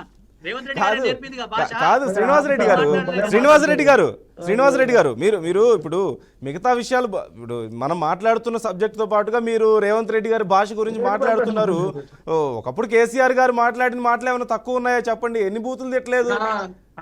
ఎన్ని బూతులు? ఒకటా రెండా? కేసీఆర్ గారు ఏం మాట్లాడారు? కాదు, ఇప్పుడు వచ్చి కేటీఆర్ గారు, కేసీఆర్ గారు వచ్చి సీఎంఏనా నువ్వు అట్లా ఎట్లా మాట్లాడుతున్నావు అంటున్నారు. కేసీఆర్ గారు ఏమైనా తక్కువ మాట్లాడారా? కేసీఆర్ గారికి చెప్పాలా? ఇంకా రైతు కోసం మాట్లాడు, ఏది మాట్లాడినా తెలంగాణ ప్రయోజనాల కోసం మాట్లాడి తప్ప ఏంటి? ఈ రోజు రాజకీయ కేసీఆర్ గారు బూతులు మాట్లాడిన తెలంగాణ ప్రయోజనాల కోసం కేసీఆర్ గారు కాదు. శ్రీనివాస్ రెడ్డి గారు, కేసీఆర్ గారు బూతులు మాట్లాడినా సరే తెలంగాణ ప్రయోజనాల కోసమేనా? నాకు తెలియదు మరి ఏం ప్రయోజనం జరిగిందో తెలంగాణకి కేసీఆర్ గారు బూతుల వల్ల. ఈ రోజు ఒక్కటి సార్ రేవంత్ రెడ్డి గారు ఏమన్నాడు?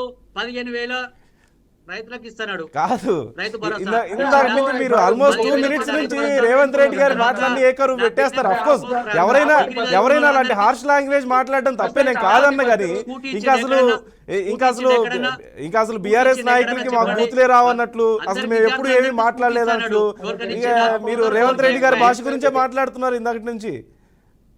అరే మొత్తం ఆయన మాట్లాడదు, మరి మేమే కూర్చున్నట్టే పల్లెకి కూర్చున్నాం. ఆయన చెప్పండి ఒక్క నిమిషం. నాకు అర్థం కాకడతా ఆయన టైం వచ్చినట్టు మాట్లాడాడు. ఒకటే స్పీచ్ తీసుకున్నాడు వచ్చి తీసుకొచ్చి. ఐఎమ్ ట్రయింగ్ చూస్తున్నారు కదా మీరు కౌశిక్ గారు. మరి కాదండి, 6,71,000 కోట్ల రూపాయలు అప్పు చేసింది ఎవడు చెప్పండి? మరి 6,71,000 కోట్ల రూపాయలు అప్పు చేసింది మీరే. రుణమాఫీ చేస్తని చెప్పి 18,000 కోట్ల రూపాయలు మాత్రమే చేసింది, ఇంకా 12,000 కోట్ల రూపాయలు చేయండి మీరే. విద్యార్థులకు 7,000 కోట్ల రూపాయలు రియంబర్స్మెంట్ ఏంది మీరే. మహిళా సంఘాలకు 5,500 కోట్ల రూపాయలు ఇవ్వాలి, మీరు ఇవ్వలేదు. 7 లక్షల డౌన్ పేమెంట్ ఇచ్చారు, 1,00,000 డెవలప్మెంట్ మాత్రం ఇచ్చారు.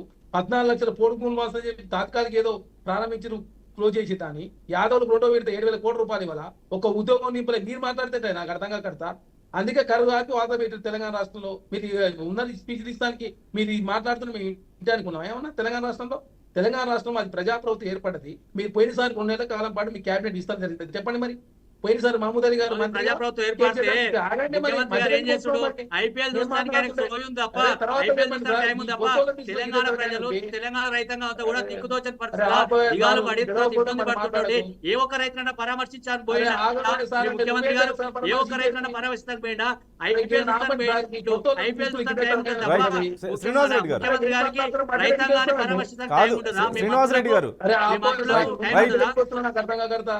ఏం మనిషి అండి నాకు అర్థం కామ. మీరు మధ్యలో ఎందుకు వస్తున్నారు నాకు అర్థం కాదు. మీకే సంబంధం? నేను మాట్లాడిన తర్వాత నువ్వు ఆన్సర్ మధ్యలో ఎందుకు వస్తున్నాండి నాకు అర్థం కాకడతా. సార్ ఇప్పుడు నేను మాట్లాడుతున్న మధ్యలో దయచేసి రావద్దని చెప్పండి తనకి. మేము వచ్చి 3 నెలల్లో మీరు చూస్తా ఉన్నారు అన్ని చక్కదిద్దుకునే కార్యక్రమం జరుగుతా ఉంది.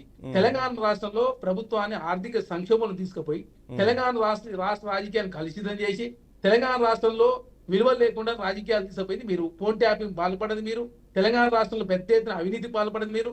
కాళేశ్వరం ఒక బూట ప్రాజెక్ట్ కట్టి 1,02,000 కోట్ల రూపాయలు ఖర్చు పెట్టి 1 ఎకరా కూడా నీళ్ళు రావట్లే. వీళ్ళు దయాలు వేదాలు వెళ్ళించిన వీళ్ళు మాట్లాడితే ఎవరు సార్ నాకు అర్థంగా కడతా మధ్య అనవసరం వచ్చి ఎందుకు డిస్టర్బెన్స్ చేస్తారు? మేము మాట్లాడిన తర్వాత మీరు మాట్లాడే గంట కాకపోతే 2 గంటలు మాట్లాడుకుంటాం, నాకు అభ్యంతరం లేదు. ఓకే ఓకే కౌశిక్ గారు ఒక్క నిమిషం ఆగండి. తిరుపతి రెడ్డి గారు ఇప్పుడు కేంద్రంలో ఉంది మీరే, మరి 13 వారాల్లో 13,000 కోట్లు అప్పు తెచ్చారంటే కేంద్రానికి తెలియకుండా అయితే తీసుకురారు. ఒకవేళ మీరు చెప్పిందే ఎగ్జాక్ట్గా జరిగింది అనుకుంటే 13,000 కోట్లు నిజంగా తీసుకొస్తే కేంద్రానికి తెలియకుండా అయితే జరగదు. ఈ 4,000 కోట్లైనా అంతే. సరే, లేదంటే ఆర్బీ ట్యాక్స్ అనో ఏదో చెప్తున్నారు. ఆ ట్యాక్స్లు ఏమన్నా నిజంగా అక్రమాలకు పాల్పడి మీరు చెప్పినట్లుగా అక్కడ ఢిల్లీకి వెళ్ళి రాహుల్ గాంధీకి వాళ్ళకి ఇచ్చేసి ముట్ట చెప్పొస్తున్నారు అలా అనుకున్నా సరే, అదైనా సరే మీకు తెలియకుండా జరగదు కదా, చర్యలు తీసుకోవచ్చు కదా. ఇప్పుడు వచ్చి ఏదో ఒక నాయకుడు వచ్చి ఒక మాట మాట్లాడి తర్వాత ఎన్నికల తర్వాత ఎప్పుడో వస్తాయంటే ఎలా కుదురుతుంది? నిజంగా అన్ని దారుణాలు జరుగుతుంటే చర్యలు ఎందుకు తీసుకోరు సార్ కేంద్రంలో ఉండి? మరి మీరు జస్ట్ మాట్లాడి ఊరుకుంటారా? మీరు ఒక్క నిమిషంలో మాట్లాడితే నేను ఒక చిన్న బ్రేక్ తీసుకోవాలి ప్లీజ్. ఇప్పుడు సార్, కేంద్రంలో గవర్నమెంట్ ఉన్నంత మాత్రాన ఇక్కడ జరిగిన అవినీతి అనేటువంటిది నీవు చేసిన అవినీతిని కూడా నిరూపించడానికి సంస్థలు ఉంటాయి. ఆ సంస్థల ద్వారా ముందరికి వెళ్ళాల్సి వస్తుంది. మీరు మాట్లాడుతున్నారు కేంద్రంలో బీజేపీ ప్రభుత్వం ఉంది, ఇవన్నీ జరుగుతుంటే ఏం చేస్తున్నారని. సార్, ఏ దానికైనా ఒక ప్రాసెస్ ఉంటుంది. జరిగిన దానికి ఖచ్చితంగా జరిగిందని మా నాయకులు అంటున్నారు. దానికి సంబంధించిన పేపర్స్ గాని పత్రాలు గాని ఏమైనా ఉంటే ఖచ్చితంగా మా కేంద్రంలో ఉన్నటువంటి కమిటీకి గాని చేరవేస్తారు. ఒకవేళ నిజంగా ఒక మాట నిజంగా అప్పు చేశారు అనుకుందాం, 13 వారాల్లో 13,000 కోట్లు అప్పు చేశారు. దేనికోసం చేస్తారు? రాష్ట్ర ప్రజలకు లేదంటే రాష్ట్రంలో ఉపయోగించుకోవడానికే కొత్తగా గవర్నమెంట్లోకి వచ్చారు, వాళ్ళకి అవసరాలు ఉంటాయి. గత ప్రభుత్వం అంతా అప్పు చేసిపోయింది, నిధులేవి లేవని చెప్తున్నారు. చాలా సందర్భాల్లో దానికి సంబంధించి అసెంబ్లీలో కూడా ఎంత పెద్ద గొడవ జరిగిందో మీరు చూశారు. ఒకవేళ అప్పు చేసిన డబ్బుతో ఇంకేదైనా కార్యక్రమాలు చేస్తే, అంటే ప్రజలకు ఉపయోగపడే కార్యక్రమాలు, ప్రభుత్వ కార్యక్రమాలు కాకుండా వారి పర్సనల్గా వాడుకుంటే దానికి చర్యలు తీసుకోవాలి. దానికి మీరు ఆరోపణలు చేసినా కరెక్టే. అసలు అప్పు చేయడమే తప్పంటారా? సార్, 13,000 కోట్ల రూపాయలు 13 వారాల్లో అప్పు చేసినావు కదా నాయన. నువ్వు 13,000 కోట్ల రూపాయలు యాయా జనాలకి ఇచ్చినావు, యాడాడా డెవలప్మెంట్ చేసినావు, యాడాడా రోడ్లు వేసినావు, యాయా జనాలకి ఇస్తావు అని అడుగుతున్నాడు సార్. 13,000 కోట్ల అప్పు చేసి రేవంత్ రెడ్డి గారు జేబులు వేసుకున్నాడని మా నాయకుడు అనలేదు. 13,000 కోట్ల రూపాయలు 13 వారాల్లో అప్పు చేసినావు నాయన. అద్భుతమైనటువంటి డెవలప్మెంట్ చేస్తా అని చెప్తున్నావు. 13,000 కోట్ల రూపాయలు ఈ యొక్క తెలంగాణ రాష్ట్రానికి అప్పు తెచ్చి ఏం చేసినావు నాయన అని అడుగుతున్నారు సార్. ఎవరైనా సరే 13,000 కోట్ల రూపాయలు ప్రభుత్వం పేరు చెప్పి అప్పు తెచ్చుకొని జేబులలో వేసుకునడానికి చిన్నపిల్లల అందరూ ఖచ్చితంగా 13,000 కోట్ల రూపాయలు అప్పు తెచ్చినావు కదా. అప్పు అనేటువంటిది ఎక్కడి నుంచి తెచ్చినావు, ఏం జరిగింది అనేటువంటిది ఖచ్చితంగా పత్రాలు ఉంటాయి.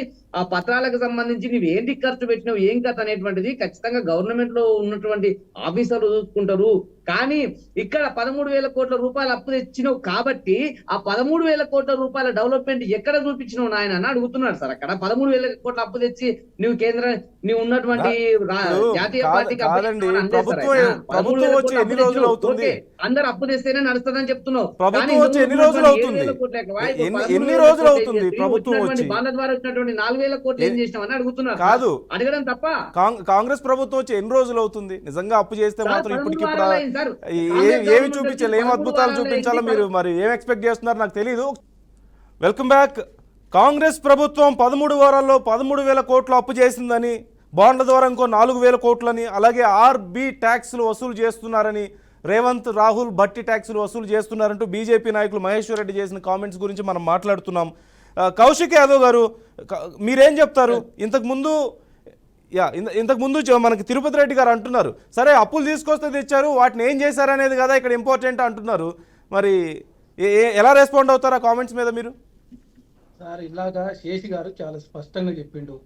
కేంద్ర ప్రభుత్వాలైనా రాష్ట్ర ప్రభుత్వాలైనా పెద్ద ఎత్తున అప్పులు తీసుకొచ్చే పరిస్థితికి దారి తీసిందని చెప్పేసి చాలా స్పష్టంగా శేషి గారు చెప్పారు. అదే కాకుండా మీరు 4 నెలలు అయింది సార్ తెలంగాణ రాష్ట్రంలో కాంగ్రెస్ పార్టీ అధికారంలోకి వచ్చి. ఈ 4 నెలల కాలంలో మీరు చూడండి, 28,000 కోట్ల రూపాయలు అప్పుకు వడ్డీ వాయిదాలు కట్టడం జరిగింది.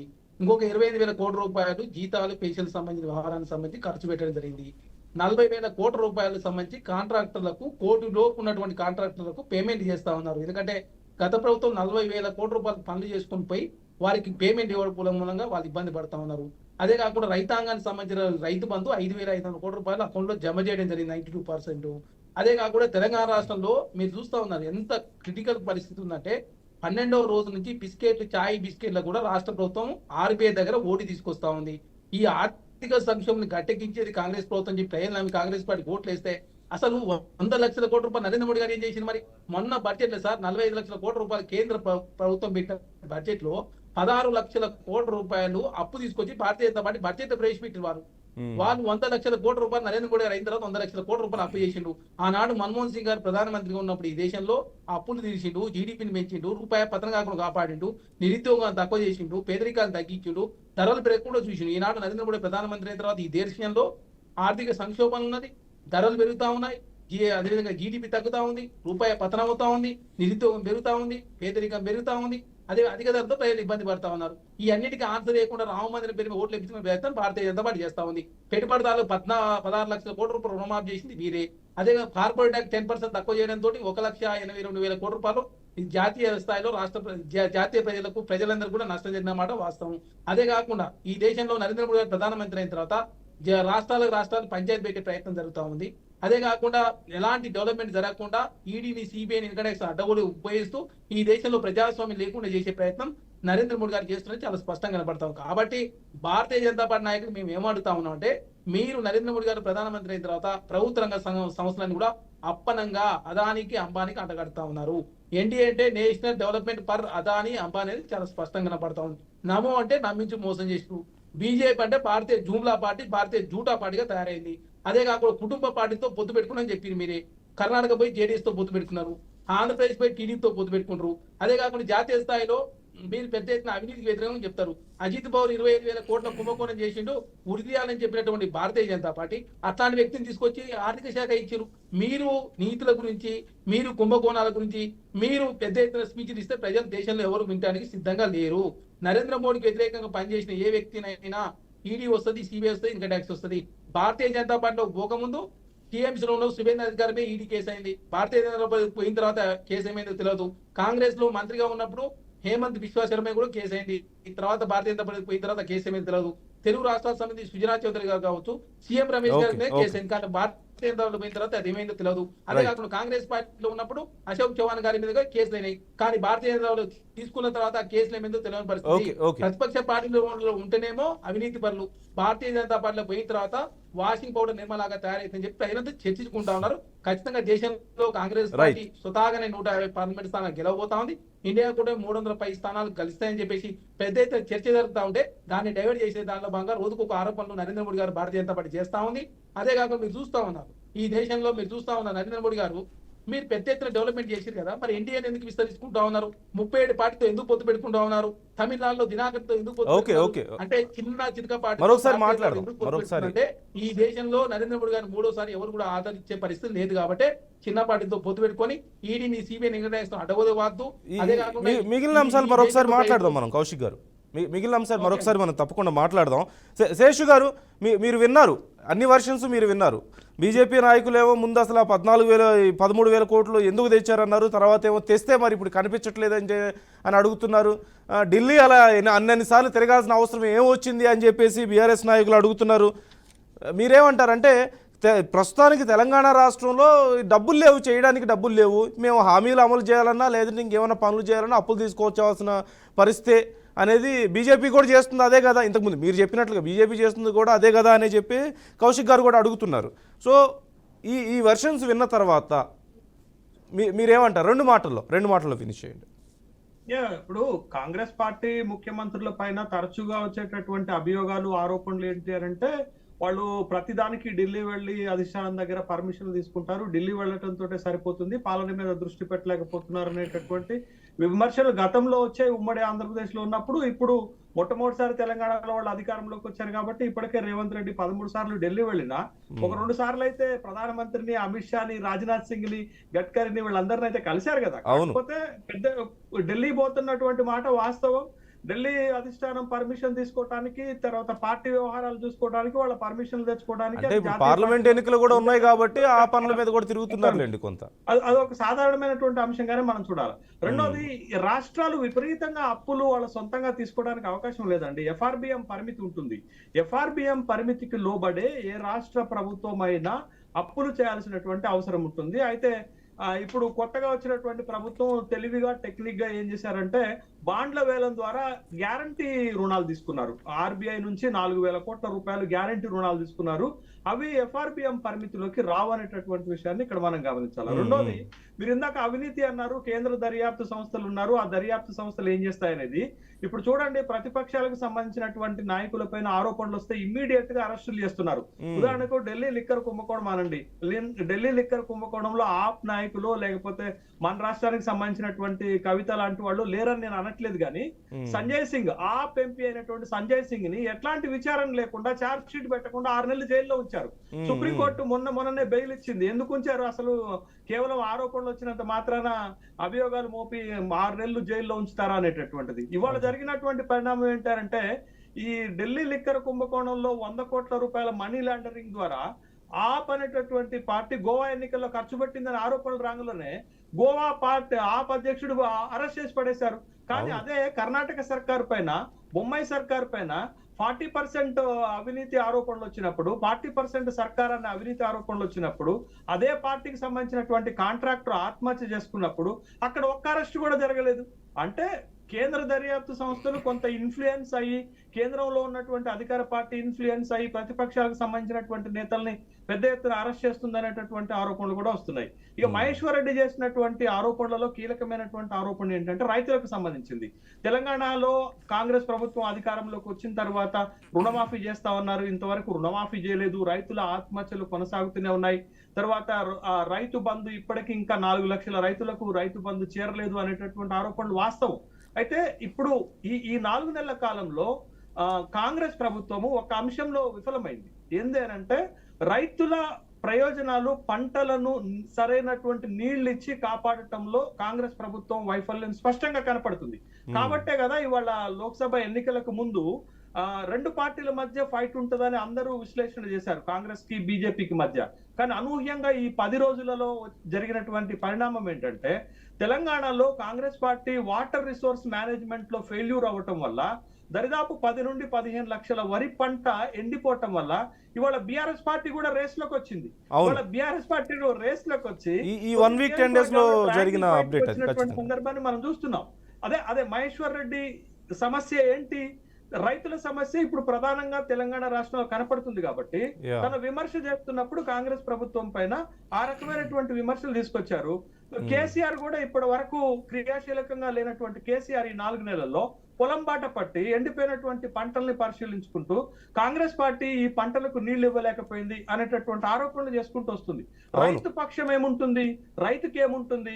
ఏది ఏమైనప్పటికీ కూడా, ఏది ఏం జరిగినా గానీ నేను పంట వేసుకున్నాను, నా పంటకు నీళ్లు రావాలని రైతు కోరుకుంటాడు తప్ప డ్యామ్ కూలిపోవటం వల్ల, పిల్లర్స్ సింక్ అవటం వల్ల, కాలం కలిసి రాకపోవటం వల్ల, వర్షాలు పడలేకపోవటం వల్ల, రిజర్వాయర్లలో నీటి మట్టం తగ్గిపోవటం వల్ల నాకు నీళ్లు రాలేదని కన్విన్స్ అవ్వడు.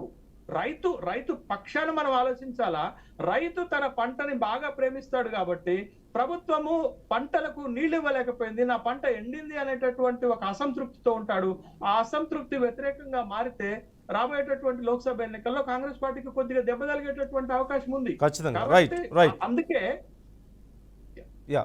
అంటే ఎగ్జాక్ట్లీ ఆ అంశంతో పాటుగా ఇంతకుముందు నేను స్టార్టింగ్లోనే నేను మెన్షన్ చేశాను. అంటే కేవలం మహేశ్వర్ రెడ్డి కామెంట్స్ మాత్రమే కాకుండా ఇప్పుడు కాంగ్రెస్ ప్రభుత్వ హామీలు 6 హామీలు చాలా ప్రతిష్టాత్మకంగా ప్రచారం చేసుకున్నారు ఎన్నికలకు ముందు. ఎన్నికల్లో ఖచ్చితంగా కలిసి వచ్చాయి ఆ హామీల విషయంలో. ఎన్నికల తర్వాత 100 రోజుల్లో మేము హామీలు నెరవేరుస్తామని చెప్పారు. కానీ ఇప్పుడు జరుగుతున్నటువంటి పార్లమెంట్ ఎన్నికలకి ఎందుకని ఈ 6 హామీలు మేము అమలు చేశామని గొప్పగా చెప్పుకొని ఎన్నికలకు వెళ్ళలేని పరిస్థితుల్లో కాంగ్రెస్ ఎందుకు ఉంది అనే అంశం మనం ఒకసారి డిస్కస్ చేయాలి. నేను ఒకసారి మీతో నేను మాట్లాడతాను. ఇప్పుడు మీరు అన్నట్టు ఈ 4 నెలల కాలంలో 6 గ్యారంటీల విషయంలో కాంగ్రెస్ ప్రభుత్వం పైన ప్రజల నుండి పెద్దగా వ్యతిరేకత రావట్లేదు. ఎందుకంటే కాంగ్రెస్ పార్టీ ఒక్కొక్క గ్యారంటీని అమలు చేయడానికి ప్రయత్నం చేస్తున్నటువంటి క్రమంలో బడ్జెట్ లో 53,000 కోట్ల రూపాయలు కేటాయించినటువంటి క్రమంలో పెద్దగా అసంతృప్తి లేదు. కానీ రైతాంగం విషయానికి వచ్చేసరకు, రైతాంగానికి నీళ్లు ఇవ్వలేనటువంటి విషయానికి వచ్చేసరకు కాంగ్రెస్ ప్రభుత్వం పైన రైతాంగం అనేటటువంటి సెక్షన్ నుంచి కొంత అసంతృప్తి వస్తున్నటువంటి మాట వాస్తవం. రెండోది, ఇంకో కీలకమైనటువంటి అంశం ఏంటంటే కాంగ్రెస్ పార్టీ కేంద్ర నాయకత్వము ఈ లోక్సభ ఎన్నికలను ఎదుర్కోవటానికి పంచ న్యాయ్ 25 గ్యారంటీలను విడుదల చేసింది. ఈ పంచ న్యాయ్ 25 గ్యారంటీలు ఖచ్చితంగా ఆలోచింపజేసే విధంగా ఉన్నాయి. కొంచెం బలమైనటువంటి మేనిఫెస్టోని, బలమైన భారతీయ జనతా పార్టీని, చరిష్మాటిక్ మోడీని ఎదుర్కోవటానికి కాంగ్రెస్ పార్టీ మేనిఫెస్టో రూపంలో వేసినటువంటి ఎత్తుగడ సక్సెస్ఫుల్ గా వచ్చింది. కాబట్టి భారతీయ జనతా పార్టీ ఇంకొంచెం అగ్రెసివ్ గా కాంగ్రెస్ పార్టీ పైన విమర్శలకు దిగుతుంది. ఆ కాంగ్రెస్ పార్టీ విడుదల చేసినటువంటి మేనిఫెస్టో అంటే ఇప్పుడు కొత్తగా ఈ పంచన్యాయ కాన్సెప్ట్ తీసుకొచ్చినప్పుడు ఖచ్చితంగా తెలంగాణ ప్రజలు కానీ సరే, ప్రజలు కాకపోయినా అట్లీస్ట్ పార్టీలైన ఈ అంశాన్ని తీసుకొస్తాయి కదా. మరి 6 గ్యారెంటీల సంగతి ఏంటనే అంశాన్ని ఖచ్చితంగా అంటే కంపేర్ చేస్తారు కదా. ఒక కొత్త హామీ ఇచ్చేటప్పుడు పాత హామీ సంగతి ఏంటని. 6 గ్యారంటీల విషయంలో కాంగ్రెస్ పార్టీ ప్రజల నుండి పెద్దగా వ్యతిరేకత ఎదుర్కోవటలే. రాజకీయ పార్టీలు సహజంగానే విమర్శలు చేస్తాయి. 6 గ్యారంటీలో ఉన్న 13 అంశాల్లో 5 అంశాలను అమల్లోకి తీసుకొచ్చింది కదా. ఇందాక బీజేపీ ప్రతినిధి గారు ఒక బిల్ పట్టుకొని వచ్చారు, జీరో బిల్. 200 యూనిట్ల కంటే తక్కువ కన్జంప్షన్ వాడేటటువంటి గృహ వినియోగదారులకు జీరో బిల్ వచ్చింది కదా. 500 గ్యాస్ సిలిండర్ వస్తుంది కదా. ఒకసారి మాట్లాడండి శ్రీనివాస్ రెడ్డి గారు. ఓకే శ్రీనివాస్ రెడ్డి గారు ఒకసారి మాట్లాడతారు. తెల్ల రేషన్ కార్డు ఉన్నటువంటి హోల్డర్కి ఎవరికి కూడా అది రాలేదు. చాలా మందికి ఇప్పుడు కేవలం అంకెల గారడి తోటి ఈ 10 ఏళ్ల రేషన్ కార్డులు మళ్ళీ రేషన్ కార్డుల గురించి మాట్లాడకన్నా 10 ఏళ్ల రేషన్ కార్డులే లేవు కదా. రేషన్ కార్డుల గురించి రేషన్ కార్డు లేకపోతే ఏదైనా సరే 200 యూనిట్ల కన్నా ఎవరికైనా తక్కువ వచ్చినా రేషన్ కార్డు ఇంతవరకు 10 ఏళ్లలో మీరు ఆయన వచ్చి రేషన్ కార్డు ఇప్పుడు రేషన్ కార్డు 8 కుటుంబాలలో ఒక్క కుటుంబానికి వచ్చింది. అందరు పేదవాళ్ళే, తెల్ల రేషన్ కార్డు హోల్డరే. ఎందుకంటే కేవలం పార్లమెంట్ ఎన్నికల కోసం చేసినటువంటి డ్రామా తప్ప ఎక్కడ కూడా అమలు చేసిన పాపన పోతలేదు. తర్వాత అక్కడికి మున్సిపాలిటీకి పోమంటే మన రెవెన్యూ ఆఫీస్ అంటారు, రెవెన్యూ ఆఫీస్ పోతే మన కలెక్టర్ ఆఫీస్ అంటారు, కలెక్టర్ ఆఫీస్ పోతే ఈఆర్ఓ ఆఫీస్ అంటారు. అంటే ఈ ఆఫీసులో చుట్టూ తిరుగుడు సరిపోతుంది జనాలకు తప్ప ఎక్కడ కూడా దానికి అమలు చేసేటువంటి పరిస్థితి కాంగ్రెస్ పార్టీలకు అనిపిస్తలేదు. కేవలం ఈరోజు చూస్తాను, ఒక ఉచిత బస్సు ఒకటి సక్సెస్ అయ్యారు. అలా ఏమైందంటే ముష్టి యుద్ధాలు జరుగుతూ ఉన్నాయి. అదొక్కటి తప్ప మిగతా అన్ని కూడా ఫెయిల్ అయ్యారు. గ్యాస్ దాంట్లో ఫెయిల్ అయ్యారు. గ్యాస్ దాంట్లో ఇదివరకు కేంద్ర ప్రభుత్వం ఇచ్చినటువంటి అంత్యోదయ దాంట్లో తర్వాత ఆ గ్యాస్ మాత్రమే ఇస్తారు. కేంద్ర ప్రభుత్వం 345 రూపాయలు ఇస్తుంది, ఈయనకి 40 రూపాయలు కల్పిస్తారు తప్ప ఈ రాష్ట్రంలో ఇచ్చింది ఎక్కడ కూడా లేదు. కేవలం మాటల గారడి తప్ప. రేవంత్ రెడ్డి గారికి ఒకటి ఉంది, ఏముంది, మాటలతోటి ఏదైనా కోటలు దాటేస్తాం. తర్వాత ఇదివరకు మన ఊరు గ్రామీణ ప్రాంతాలలో లొట్ట తుపాకి పట్టుకొని పిట్టలతో వస్తాడు చూసినావు. అసలు లెక్క నాకు 16 మంది భార్యలు ఉన్నారు, తర్వాత 8 ఎకరాల భూమి ఉంది, తర్వాత ఇవన్నీ మాటలు చెప్తానికి రేవంత్ రెడ్డి పనికి వచ్చాడు తప్ప ఈ రాష్ట్రాన్ని పరిపాలిస్తానికి ఆయన అసలు పనికిరాడు. ఈరోజు ప్రతిపక్షంలో ఉన్నాడా తర్వాత అధికారంలో ఉన్నాడా ఆయనకే తెలుస్తలేదు. ఆయన సీటు కాపాడుకోవడం కోసం ఢిల్లీకి పోయి తర్వాత ఇవన్నీ ప్రదక్షిణ చేస్తుండు. మన రాష్ట్రానికి ప్రధానమంత్రి వస్తే ఏమన్నాడు, అన్న పెద్దన్న అన్నాడు. తర్వాత ఆదాన్ని పోయి అక్కడ కలుస్తాడు దావోస్లా. అంటే ఇదేంది, ఆదాన్ని వద్దంటాడు ఆయన. రాహుల్ గాంధీ ఏమో ఆదాన్ని వద్దంటాడు. తర్వాత ఆదానికి కేంద్ర ప్రభుత్వం దాచిపెడుతుంది అని చెప్పేసి రాహుల్ గాంధీ అంటారు. ఈయన మన రేవంత్ రెడ్డి గారు ఏమంటారు, ఆదానితో పెట్టుబడులు తీసుకొస్తా అంటాడు. రాహుల్ గాంధీ వ్యతిరేకిస్తాడు, రేవంత్ రెడ్డి ఏమో స్వాగతిస్తాడు. అంటే ఈయనకు పొంతన ఉంది ఎక్కడన్నా? కాంగ్రెస్ పార్టీ వ్యతిరేకిస్తుంది సెంట్రల్ కమిటీ, ఈయన రాష్ట్రం మాత్రం మాకు స్వాగతిస్తున్నాం అంటాడు. ఇప్పటిదాకా అన్న నువ్వే చెప్పినావు అన్న, ఆదానికి అంబానికి దోషపెడుతుంది కేంద్ర ప్రభుత్వం. మరి ఇప్పుడు ఆదానికి అంబానికి దావోస్ గా అలాయ్ బలాయ్ తీసుకుంది రేవంత్ రెడ్డి గారు. దేనికోసం తమరే అన్నారు, నేను అనలే. తమరి వాక్యాల ద్వారానే తమరి నోటి ద్వారా వచ్చినాయి నా విషయాలు. ప్రభుత్వ రంగ సంస్థలను అప్పనంగా తీసుకునేదానికి కాంగ్రెస్ పార్టీ వ్యతిరేకం. మీరు తెలంగాణ వ్యాపారం చేసినా మీరు బీఆర్ఎస్ పార్టీని మేము చూడం. మీరు వ్యాపారం చేసుకోండి, మేము స్వాగతిస్తాం తెలంగాణ రాష్ట్రంలో. మేము ఉన్నన్ని రోజులు ఆదాని అంబానీ రానిలే, రాష్ట్రానికి ఆదాని అంబానీ రానిలే, ఆదాని అంబానీ వ్యతిరేకించినాం. బీజేపీ చేస్తున్నటువంటి ఆగడాలను వ్యతిరేకించినాం మీరే కదా. మన మీటింగ్ లో చెప్పింది రేవంత్ రెడ్డి గారే కదా, మా పెద్ద గుజరాత్ మోడల్ కావాలి తెలంగాణ రాష్ట్రం అన్నాడు. ఒకసారి కౌశిక్ గారిని ఒక్క విషయంలో నేను ఒక చిన్న క్లారిఫికేషన్ అడిగేది ఉంది. కౌశిక్ గారు శేషన్న గారిని అడగండి, అన్నాడా లేదా చెప్తారు. ఒక్క నిమిషం కౌశిక్ గారు ఇంతకు ముందు ఖచ్చితంగా శేషు గారు ఒక మంచి అంశాన్ని ప్రస్తావించారు. ఖచ్చితంగా ఒక్క నిమిషం శ్రీనివాసరెడ్డి గారు ఒక్క నిమిషం ఆగండి. శ్రీనివాసరెడ్డి గారు